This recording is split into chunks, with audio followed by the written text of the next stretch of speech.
Hi welcome to code welcome next video in the JavaScript exercise question series. और last video में हमने एक बहुत इंपॉर्टेंट एक कॉन्सेप्ट डिस्कस किया था। लास्ट वीडियो में हमने जो क्वेश्चन किया था उसी क्वेश्चन को मैं यहाँ पे एक्सटेंड कर रहा हूँ और यहाँ पे एक कॉन्सेप्ट मेरे को यहाँ पे आपका और क्लियर करना है कि हमने यहाँ पे लास्ट वीडियो में ये वाला क्वेश्चन किया था। यहाँ पे अगर आप देखो तो मेरे पास यहाँ पे एक वेरिएबल डिक्लेयर्ड है var नेम के नाम से। उसके बाद में यहाँ पे फंक्शन को कॉल कर रहा हूँ जो कि टू फंक्शन है और वो फंक्शन मेरा यहाँ पर है। इसके अंदर फिर से सेम वेरिएबल यहाँ पे डिक्लेयर्ड है जो कि कोड फॉर इंटरव्यू के नाम से। और फिर यहाँ पे मैं फंक्शन वन को कॉल कर रहा हूँ और ये फंक्शन वन मेरा यहाँ पे प्रिंट कर रहा है नेम को। तो ये क्वेश्चन हमने लास्ट वीडियो में देखा था। इस क्वेश्चन में हमने ये भी देखा था कि इस क्वेश्चन का जो सॉल्यूशन था वो आयुष्मान खुराना था। अगर मैं आपको यहाँ पे चला के दिखाऊं तो नेम ये यहाँ पे प्रिंट करेगा आयुष्मान खुराना। और मैंने आपको ये बताया था वहां पे लास्ट वीडियो में कि यहाँ पे एग्जीक्यूशन कॉन्टेक्स्ट का रोल आता है। अरे हमारे पास यहाँ पे एग्जीक्यूशन कॉन्टेक्स्ट होता है। जैसे आप एक जावास्क्रिप्ट फाइल को एग्जीक्यूट करना स्टार्ट करते हो एक ग्लोबल एग्जीक्यूशन कॉन्टेक्स्ट यहाँ पे क्रिएट हो जाता है। तो यहाँ पे क्या होगा, एक ग्लोबल एग्जीक्यूशन कॉन्टेक्स्ट यहाँ पे क्रिएट हो जाएगा। उसके बाद जैसे आप एक फंक्शन को एग्जीक्यूट करोगे तो एक फंक्शन एग्जीक्यूशन कॉन्टेक्स्ट वहां पे क्रिएट हो जाता है। जैसे ही यहाँ पे आपका ग्लोबल एग्जीक्यूशन कॉन्टेक्स्ट आएगा ये यहाँ पे वेरिएबल को डिक्लेयर करेगा। मैंने आपको ये भी बताया था कि हर एक एग्जीक्यूशन कॉन्टेक्स्ट के अंदर एक वेरिएबल एनवायरनमेंट होता है जहां पर आपके सभी वेरिएबल्स डिक्लेयर्ड होते हैं। जैसे यहाँ पे ग्लोबल एग्जीक्यूशन कॉन्टेक्स्ट के अंदर मेरा नेम डिक्लेयर्ड है जिसमें जो वैल्यू है वो है यहाँ पे आयुष्मान खुराना। ठीक है, आयुष्मान खुराना यहाँ पे मेरा डिक्लेयर्ड है। उसके बाद मेरे पास यहाँ पे टू यहाँ पे मैं फंक्शन एक कॉल कर रहा हूँ तो यहाँ पे टू के नाम से ग्लोबल एग्जीक्यूशन कॉन्टेक्स्ट यहाँ पे क्रिएट हो जाएगा जिसका अपना एक वेरिएबल एनवायरनमेंट है। और इस वेरिएबल एनवायरनमेंट में आप अगर देखो तो यहाँ पे मेरे पास एक वेरिएबल है जो कि नेम के नाम से है और यहाँ पे मेरे पास इसके अंदर है कोड फॉर इंटरव्यू। यहाँ पे मेरे पास कोड फॉर इंटरव्यू डिक्लेयर्ड है। उसके बाद मेरे पास यहाँ पे एक और फंक्शन है जो कि यहाँ पे वन के नाम से है। तो एक और यहाँ पे एग्जीक्यूशन कॉन्टेक्स्ट क्रिएट हो जाएगा यहाँ पे वन के नाम से और इसका यहाँ पे अलग वेरिएबल एनवायरनमेंट होगा जिसमें कुछ भी डिक्लेयर नहीं है। यहाँ पे सिर्फ नेम को मैं प्रिंट करवा रहा हूँ। तो मेरे पास यहाँ पे ग्लोबल एग्जीक्यूशन कॉन्टेक्स्ट है। उसके बाद मेरे पास यहाँ पे दो अलग फंक्शन कॉन्टेक्स्ट हैं। मैंने आपको क्या समझाया हुआ पिछले 4-5 वीडियो से मैं आपको एक चीज समझा रहा हूँ कि hosting happens in every execution context. तो यहाँ पे भी होस्टिंग होगी और यहाँ पर भी होस्टिंग होगी। यहाँ पर जो होस्टिंग होगी वो आपकी ग्लोबल एग्जीक्यूशन कॉन्टेक्स्ट के अंदर होगी। यहाँ पर जो होस्टिंग होगी वो आपकी इस वाले फंक्शन एग्जीक्यूशन कॉन्टेक्स्ट के अंदर होगी। मेरा आपसे यहाँ पे सवाल ये था लास्ट वीडियो में कि यहाँ पर इसने नेम में आयुष्मान खुराना क्यों प्रिंट किया है, यहाँ पर इसने कोड फॉर इंटरव्यू क्यों नहीं प्रिंट किया। जबकि आप अगर देखो यहाँ पे एक सेकेंड, अगर यहाँ से मैं इसको थोड़ा सा क्लियर कर दूं तो यहाँ पे अगर आप एक चीज देखोगे कि हाँ करेक्ट। तो यहाँ पे अगर आप एक चीज देखोगे कि मेरे पास यहाँ पे जो मैं यहाँ पे वन फंक्शन को कॉल कर रहा हूँ क्योंकि नेम जो आपका प्रिंट हो रहा है वो वन फंक्शन से प्रिंट हो रहा है और जो वन फंक्शन है आपका वो टू के अंदर से कॉल हो रहा है। पहले आपका यहाँ पे टू कॉल हुआ फिर टू के अंदर से यहाँ पे आपका वन कॉल हुआ और वन ने यहाँ पे आपका जो नेम है उसको यहाँ पे प्रिंट किया। तो जब वन यहाँ से कॉल हो रहा है तो उसने ये वाला वेरिएबल क्यों नहीं उठाया, उसने कोड फॉर इंटरव्यू क्यों नहीं पिक किया, उसने आयुष्मान खुराना क्यों पिक किया है। वो इसलिए पिक किया है क्योंकि वो कहाँ से कॉल हो रहा है वो मैटर नहीं करता, वो कहाँ लिखा हुआ है फंक्शन वो मैटर करता है। इस चीज को बोला जाता है लेक्सिकल एनवायरनमेंट। एक टर्म आती है अपने पास लेक्सिकल एनवायरनमेंट के नाम से कि जो हमें ये बताती है कि हमारा फंक्शन कौन से एनवायरनमेंट में लिखा हुआ है। जैसे जो वन फंक्शन है मेरा वो यहाँ पे ग्लोबल एनवायरनमेंट में लिखा हुआ है। ठीक है, जो यहाँ पे आपका जो टू फंक्शन है वो भी आपका ग्लोबल एनवायरनमेंट में लिखा हुआ है। तो लेक्सिकल एनवायरनमेंट हमें ये बताता है कि आपका फंक्शन कौन से एनवायरनमेंट में लिखा हुआ है, आपका कोड कौन से एनवायरनमेंट में लिखा हुआ है। ठीक है, तो ये वाला जो फंक्शन है वो हमारा ग्लोबल एनवायरनमेंट में लिखा हुआ है। तो एक्चुअल में क्या होगा कि ये यहाँ पे सबसे पहले ये अपने वेरिएबल एनवायरनमेंट में इसको ढूंढेगा। ये देखेगा कि आपके वेरिएबल एनवायरनमेंट में यहाँ पे इस वाले एग्जीक्यूशन कॉन्टेक्स्ट के अंदर जो वेरिएबल एनवायरनमेंट में क्या यहाँ पे नेम एग्जिस्ट करता है। नेम यहाँ पे एग्जिस्ट नहीं करता तो ये सीधा जाएगा यहाँ पे ग्लोबल एग्जीक्यूशन कॉन्टेक्स्ट के अंदर और ये देखिएगा ग्लोबल एग्जीक्यूशन कॉन्टेक्स्ट के अंदर क्या नेम एग्जिस्ट करता है। नेम एग्जिस्ट यहाँ पे करता है तो ये इसकी वैल्यू को यहाँ से पिक करेगा और ये इसकी वैल्यू को यहाँ पे प्रिंट कर देगा।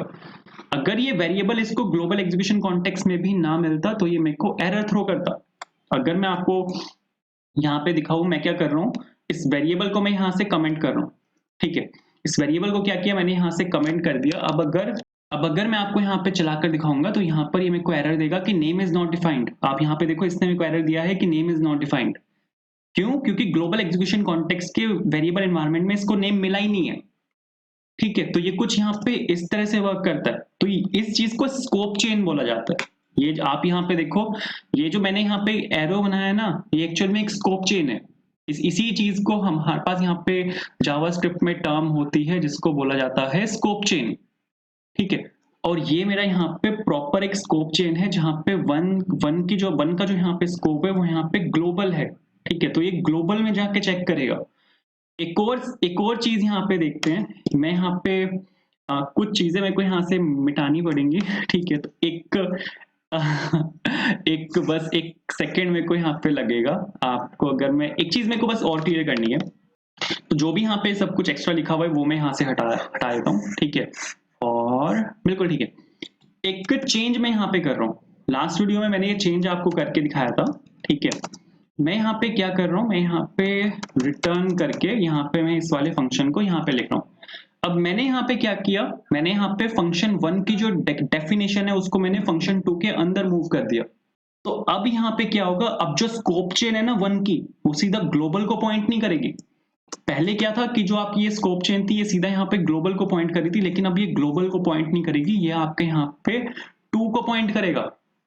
क्योंकि आपका यहाँ पे फिर से वही सीन आता है लेक्सिकल एनवायरनमेंट का, कि आपका फंक्शन लिखा हुआ कहाँ पर है, ठीक है, वो कौन सी इन्वायरमेंट में लिखा हुआ है। इस बार जो आपका फंक्शन है वो आपके 2 के अंदर लिखा हुआ है, उसको मैंने यहाँ पे आपकी फंक्शन 2 के अंदर मूव कर दिया। तो एक्चुअल में अब क्या होगा कि जो आपका ये फंक्शन 1 है ये आपके 2 के इन्वायरमेंट के अंदर लिखा हुआ है। तो जो यहाँ पे स्कोप चेन है 1 की, ये 2 को पॉइंट करेगी। तो यहाँ पे जब आप फंक्शन 1 को यहाँ पे कॉल करोगे, ये नेम को यहाँ पे देखेगा, नेम को पहले अपने वेरिएबल एनवायरनमेंट में ढूंढेगा, इसको अपने वेरिएबल एनवायरनमेंट में नेम नहीं मिलेगा तो ये फिर बाहर जाएगा, ये अप द स्कोप जाएगा। लेकिन अप द स्कोप जाने में ये इस बार ग्लोबल नहीं जाएगा, क्योंकि यहाँ पे जो इस बार जो इसका आउटर स्कोप है वो यहाँ पे ये वाला है, ठीक है, वो यहाँ पे 2 है। तो ये पहले 2 के अंदर जाएगा और 2 के वेरिएबल एनवायरनमेंट में चेक करेगा कि क्या यहाँ पे नेम लिखा हुआ है, और यहाँ पे नेम बिल्कुल लिखा हुआ है। तो अगर मैं आपको यहाँ पे इसको रन करके दिखाऊंगा तो ये इस टाइम पे यहाँ पे कोड फॉर इंटरव्यू को प्रिंट करेगा। मेरे को यहाँ पे एक पैरेंथेसिस और लगाना पड़ेगा क्योंकि मैं यहाँ पे इस वाले 1 फंक्शन को कॉल कर रहा हूँ। तो यहाँ पे अगर मैं इसको यहाँ पे कॉल करता हूँ तो आप यहाँ पे देखो ये कोड फॉर इंटरव्यू को प्रिंट करेगा, क्योंकि 2 के जो वेरिएबल एनवायरनमेंट में वैल्यू है वो कोड फॉर इंटरव्यू है।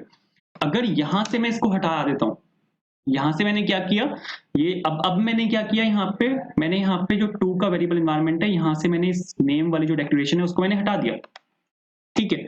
तो 2 के यहाँ पे एग्जीक्यूशन कॉन्टेक्स्ट के वेरिएबल एनवायरनमेंट से मैंने यहाँ पे नेम को हटा दिया। तो ये क्या करेगा, 1 यहाँ पे 1 जो है वो यहाँ पे 2 के एनवायरनमेंट में लिखा हुआ है, और जो 2 है वो यहाँ पे ग्लोबल में लिखा हुआ है। तो अगर 1 में उसको नेम नहीं मिलेगा तो वो 2 में देखेगा, ठीक है। 2 के वेरिएबल एनवायरनमेंट में अगर उसको नेम नहीं मिलेगा तो फिर ये अप द स्कोप चेंज जाएगा और ये ग्लोबल में देखेगा। ग्लोबल में इसको यहाँ पे नेम मिल जाएगा तो ये प्रिंट करेगा आयुष्मान खुराना को। अगर मैं आपको इसको यहाँ पे चला के दिखाऊं तो इस बार आपके पास यहाँ पे आयुष्मान खुराना प्रिंट होगा, जैसा कि आप यहाँ पे देख भी सकते हो। अगर इसको एक ग्लोबल में भी नहीं मिलता, अब यहाँ पे क्या है कि ये सबसे पहले अपने में देखेगा, फिर ये 2 में देखेगा और फिर ग्लोबल में देखेगा। ग्लोबल में भी यहाँ पर वेरिएबल एनवायरनमेंट में नेम नहीं है, तो अगर रन करके मैं दिखाऊंगा तो नेम इज नॉट डिफाइंड। तो सारा खेल यहाँ पे स्कोप चेन का है। तो आई होप ये स्कोप चेन का कॉन्सेप्ट आपको यहाँ पे क्लियर हुआ होगा। एक चीज मैं आपको यहाँ पे और दिखाना चाहता हूँ कि बस एक चीज मेरे को यहाँ पे आपको और दिखानी है, ठीक है। इसको यहाँ से, ये मैंने आपको लास्ट वीडियो में भी दिखाया था। मैं यहाँ पे क्या कर रहा हूँ, इसको यहाँ से कॉपी कर रहा हूँ, इसको यहाँ से हटाते हैं, बहुत सही। और यहाँ पे मैं आया और यहाँ पे मैंने इसको पेस्ट किया और 2 को मैंने यहाँ पे रन किया, इसने मेरे को यहाँ पे प्रिंट किया है आयुष्मान खुराना को। अगर मैं यहाँ पे विंडो ऑब्जेक्ट आपको लिख के दिखाऊं, ठीक है, और मैं यहाँ पे आपको 1 का ये दिखाऊं कि 1 का यहाँ पे 1 एक्चुअल में लिखा हुआ कहाँ पर है, तो 1 यहाँ पे ग्लोबल में लिखा हुआ है, लेकिन आप एक्चुअल में जो स्कोप चेन है वो देख भी सकते हो, ठीक है। ये आपका यहाँ पे 1 फंक्शन है जो कि विंडो के अंदर है। इसको अगर मैं यहाँ पे एक्सपैंड करूँ तो आप यहाँ पे देखो, यहाँ पे स्क्वायर ब्रैकेट स्कोप्स है, ठीक है। ये आपका यहाँ पे जो स्कोप है ना, ये आपका एक्चुअल में स्कोप चेन है। और अगर आपको मैं यहाँ पे इसको एक्सपैंड करके दिखाऊं तो आप यहाँ पे देखो, ये यहाँ पे ग्लोबल में लिखा हुआ है, ये आपका यहाँ पे ग्लोबल को पॉइंट कर रहा है, ठीक है। ये जो इसकी जो स्कोप चेन है वो यहाँ पे ग्लोबल है, ये आपका विंडो ऑब्जेक्ट को पॉइंट कर रहा है, ठीक है। तो ये कुछ यहाँ पे इस तरह से वर्क करता है। अगर मैं आपको यहाँ पे फिर से वही वाला एग्जाम्पल लूं, ठीक है, मैंने यहाँ पे ये वाला एग्जाम्पल लिया और इसको यहाँ से सपोज कॉपी किया और यहाँ पर आपको मैं प्रिंट करके दिखाता हूँ, ठीक है। फिर मैं यहाँ पे विंडो ऑब्जेक्ट अगर आपको यहाँ पे दिखाऊं तो यहाँ पे आप देखोगे कि जो 2 है आपका वो यहाँ पे उसके अंदर लिखा हुआ मिलेगा आपको विंडो के अंदर। ये यहाँ पे 2 जो है आपका वो यहाँ पे विंडो के अंदर लिखा हुआ है, और इसके स्कोप में अगर आप यहाँ पे देखोगे तो ये फिर से विंडो ऑब्जेक्ट को पॉइंट कर रहे हैं क्योंकि ये आपका विंडो में लिखा हुआ है। ठीक है, बट अगर इस बार अगर आप यहाँ पे 1 को ढूँढने की कोशिश करोगे, तो 1 आपको यहाँ पे मिलेगा ही नहीं क्योंकि वो आपका ग्लोबल में लिखा हुआ ही नहीं है। आप अगर यहाँ पे देखोगे 1 मेरे पास यहाँ पे है ही नहीं है। तो ऊपर मैं जाता हूँ, यहाँ पर मेरे को लिखा दिखना चाहिए था ONE के केस में अनएम्प्टीड के ऊपर, बट यहाँ पे है ही नहीं। तो ये कुछ यहाँ पे इस तरह से वर्क करता है। तो आई होप ये क्लियर हुआ होगा। स्कोप चेन का एक कॉन्सेप्ट है, बहुत इंपॉर्टेंट है, ठीक है। तो अगर आपको वीडियो पसंद आई है यार, लाइक करना, कहीं कोई इशू है कमेंट करना। Thank you so much for watching and see you in the next video. Bye.